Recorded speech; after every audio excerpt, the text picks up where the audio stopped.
વાંધો ક્યાં પડ્યો છે એ પેલા સમજીએ આપણે. વાંધો પેલા ક્યાં પડ્યો છે એ સમજીએ. હા, એવી કોઈ સેન્સિટિવ જગ્યાની વિડીયોની જો વાત કરતા હશે ને એવી કોઈ સેન્સિટિવ જગ્યા તો આપણે તૈયાર છીએ.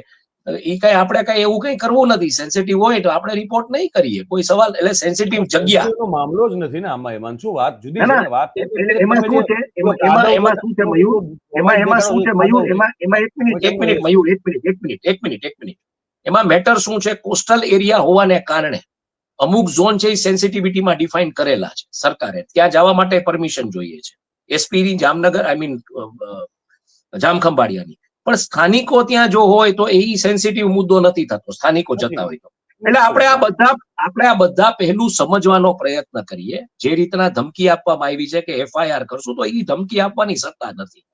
જે રીતના ધમકી આપવામાં આવી છે કે વિડીયો ઉતારી લો, તો ઈ કહેવાની એ સત્તા નથી રેન્જ ફોરેસ્ટ ઓફિસર પાસે. એટલે આ બધું પેલા આપણે સમજીએ કે પ્રોબ્લેમ ક્યાં. કારણ કે કંપનીમાંથી કોઈએ તમને નથી કીધું.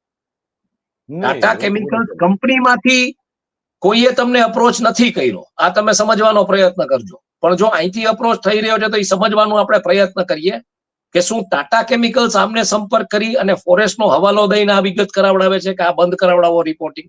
જો એવું હોય તો એ ટાટા કેમિકલ સાથે આપણે બેસીને વાત કરીશું.